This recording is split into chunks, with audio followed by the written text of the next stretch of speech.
Alice's Adventures in Wonderland by Lewis Carroll. Chapter 4. The Rabbit Sends in a Little Bill. It was the White Rabbit, trotting slowly back again and looking anxiously about as it went, as if it had lost something. And she heard it muttering to itself, "The Duchess! The Duchess! Oh, my dear paws! Oh, my fur and whiskers! She'll get me executed as sure as ferrets are ferrets. Where can I have dropped them, I wonder?"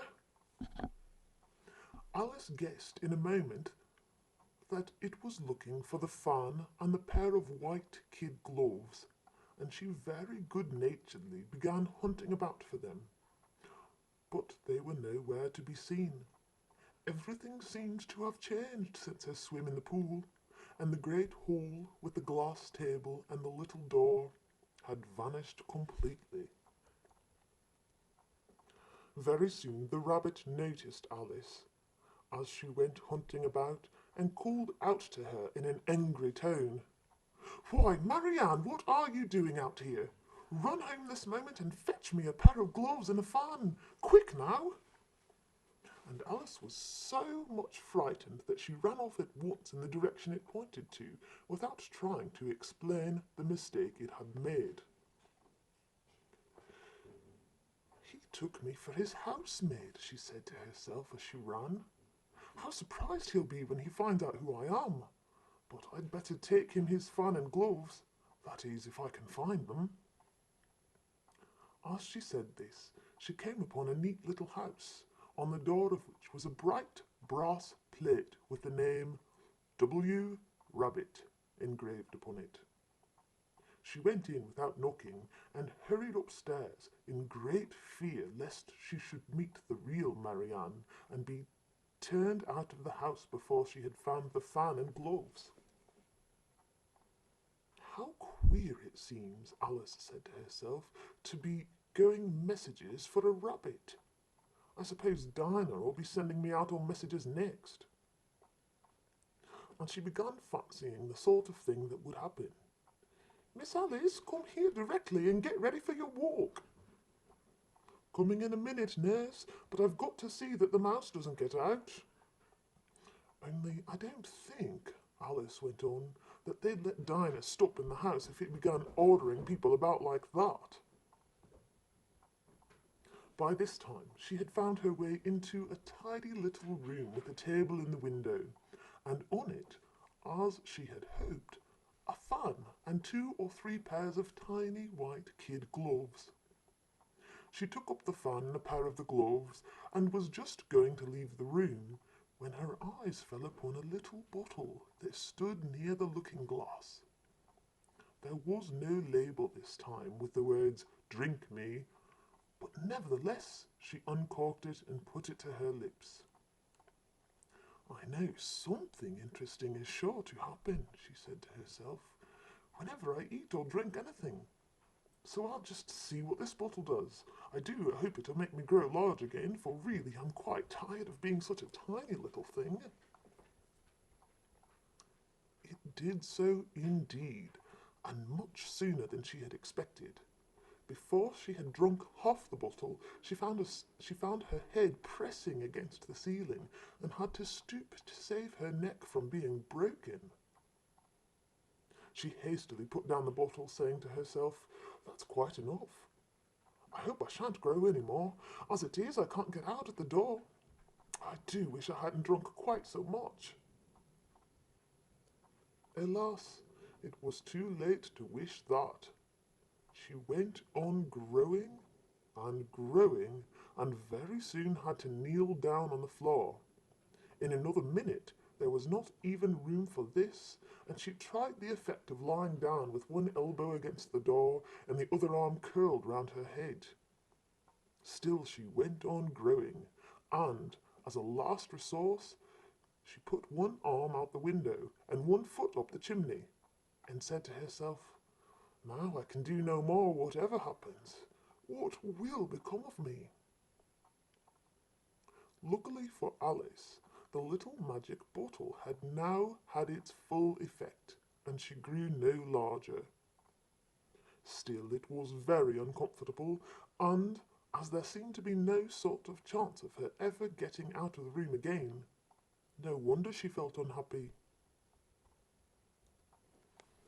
It was much pleasanter at home, thought poor Alice, when one wasn't always growing larger and smaller and being ordered about by mice and rabbits. I almost wish I hadn't gone down that rabbit hole, and yet it's rather curious, you know, this sort of life. I do wonder what can have happened to me. When I used to read fairy tales, I fancied that kind of thing never happened, and now here I am in the middle of one. There ought to be a book written about me, that there ought. And when I grow up, I'll write one. But I'm grown up now, she added in a sorrowful tone. At least there's no room to grow up any more here. But then, thought Alice, shall I never get any older than I am now? That'll be a comfort, one way, never to be an old woman, but then always to have lessons to learn. Oh, I shouldn't like that. Oh, you foolish Alice, she answered herself. How can you learn lessons in here? Why, there's hardly room for you, and no room at all for any lesson books. And so she went on, taking first one side, then the other, and making quite a conversation of it altogether. But after a few minutes she heard a voice outside, and stopped to listen. "Marianne, Marianne," said the voice, "fetch me my gloves this moment." Then came a little pattering of feet on the stairs. Alice knew it was the rabbit coming to look for her, and she trembled till she shook the house, quite forgetting that she was now about 1,000 times as large as the rabbit, and had no reason to be afraid of it. Presently the rabbit came up to the door and tried to open it. But as the door opened inwards and Alice's elbow was pressed hard against it, that attempt proved a failure. Alice heard it say to itself, "Then I'll go round and get in at the window." That you won't, thought Alice, and after waiting till she fancied she heard the rabbit just under the window, she suddenly spread out her hand and made a snatch in the air. She did not get hold of anything, but she heard a little shriek and a fall and a crash of broken glass, from which she concluded that it was just possible it had fallen into a cucumber frame or something of the sort. Next came an angry voice, the rabbit's. "Putt! Putt, where are you?" And then a voice she had never heard before. "Sure then, I'm here, digging for apples, your honour." "Digging for apples, indeed," said the rabbit angrily. "Here, come and help me out of this." Sounds of more broken glass. "Now tell me, Pat, what's that in the window?" "Sure, it's an arm, your honour." He pronounced it arm. "An arm, you goose! Who ever saw one that size? Why, it fills the whole window." "Sure it does, your honour, but it's an arm for all that." "Well, it's got no business there at any rate. Go and take it away." There was a long silence after this, and Alice could only hear whispers now and then, such as, "Sure, I don't like it, your honour, at all, at all." "Do as I tell you, you coward." And at last she spread out her hand again and made another snatch in the air. This time there were 2 little shrieks and more sounds of breaking glass. What a number of cucumber frames there must be, thought Alice. I wonder what they'll do next. As for pulling me out of the window, I only wish they could. I'm sure I don't want to stay in here any longer. She waited for some time without hearing anything more. At last came a rumbling of little cartwheels and the sound of a good many voices all talking together. She made out the words, Where's the other ladder? Why, I hadn't thought to bring but one. Bill's got the other. Bill, fetch it here, lad. Here, put 'em up at the corner. No, tie 'em together first. They don't reach half high enough yet. Oh, they'll do well enough. Don't be particular. Here, Bill, catch hold of this rope. Will the roof break? Mind that loose slat. Oh, it's coming down. Heads below. A loud crash. Now, who did that? It was Bill, I fancy. Who's to go down the chimney? Nay, I shan't. You do it. That I won't, then. Bill's to go down. Here, Bill. The master says you're to go down the chimney.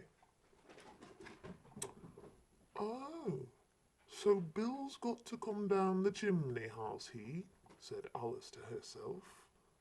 Shy, they seem to put everything upon Bill. I wouldn't be in Bill's place for a good deal. This fireplace is narrow, to be sure, but I think I can kick a little. She drew her foot as far down the chimney as she could and waited till she heard a little animal. She couldn't guess of what sort it was, scratching and scrambling about in the chimney close above her. Then, saying to herself, "This is Bill," she gave one sharp kick and waited to see what would happen next. The first thing she heard was a general chorus of, "There goes Bill!" Then the rabbit's voice along, "Catch him, you by the hedge!" Then silence, and then another confusion of voices. "Hold up his head! Brandy now, don't choke him! How was it, old fella? What happened to you? Tell us all about it." Last came a little, feeble, squeaking voice. "That's Bill," thought Alice. "Well, I hardly know no more, thank you. I'm better now, but I'm a deal too flustered to tell you. All I know is something comes at me like a jack-in-the-box, and up I goes like a skyrocket." "So you did, old fella," said the others. "We must burn the house down," said the rabbit's voice, and Alice called out as loud as she could, "If you do, I'll set Dinah at you." There was a deadly silence instantly, and Alice thought to herself, "I wonder what they will do next.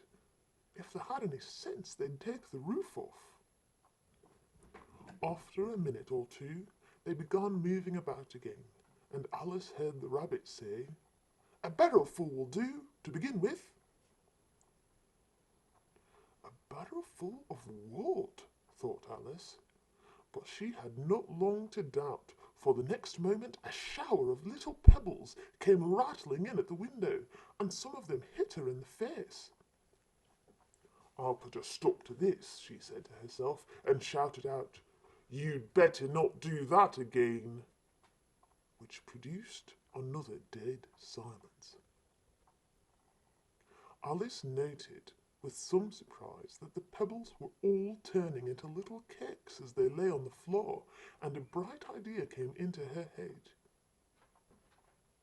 "If I eat one of these cakes," she thought, "it's sure to make some change in my size, and as it can't possibly make me larger, it must make me smaller, I suppose."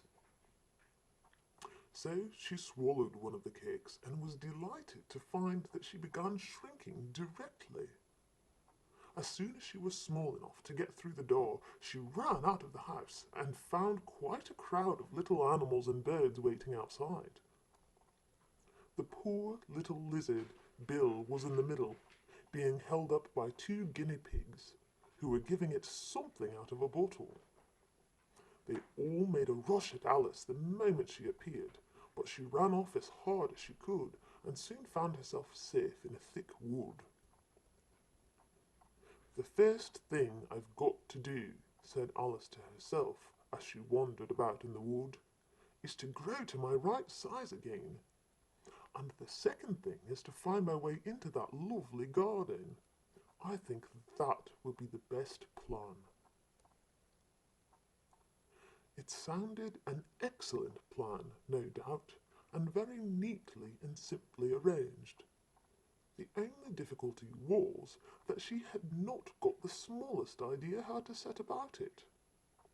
And while she was peering about anxiously among the trees, a little sharp bark just over her head made her look up in a great hurry. An enormous puppy was looking down at her with large round eyes and feebly stretching out one paw, trying to touch her. "Poor little thing," said Alice in a coaxing tone, and she tried hard to whistle to it, but she was terribly frightened all the time at the thought that it might be hungry, in which case it would be very likely to eat her up in spite of all her coaxing. Hardly knowing what she did, she picked up a little bit of stick and held it out to the puppy, whereupon the puppy jumped into the air off all its feet at once with a yelp of delight and rushed at the stick and made believe to worry it. Then Alice dodged behind a great thistle to keep herself from being run over, and the moment she appeared on the other side, the puppy made another rush at the stick and tumbled head over heels in its hurry to get hold of it. Then Alice, thinking it was very like having a game of play with a cart horse, and expecting every moment to be trampled under its feet, ran round the thistle again. Then the puppy began a series of short charges at the stick, running a very little way forwards each time and a long way back, and barking hoarsely all the while, till at last it sat down a good way off, panting, with its tongue hanging out of his mouth, and its great eyes half shut. This seemed to Alice a good opportunity for making her escape, so she set off at once and ran till she was quite tired and out of breath, and till the puppy's bark sounded quite faint in the distance. "And yet what a dear little puppy it was," said Alice, as she leant against a buttercup to rest herself and fanned herself with one of the leaves. "I should have liked teaching it tricks very much if I'd only been the right size to do it. Oh dear, I'd nearly forgotten that I've got to grow up again. Let me see, how is this to be managed?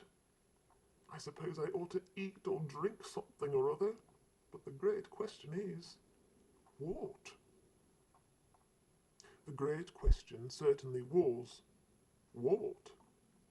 Alice looked all round her at the flowers and the blades of grass, but she did not see anything that looked like the right thing to eat or drink under the circumstances. There was a large mushroom growing near her, about the same height as herself, and when she had looked under it, and on both sides of it, and behind it, it occurred to her that she might as well look and see what was on top of it.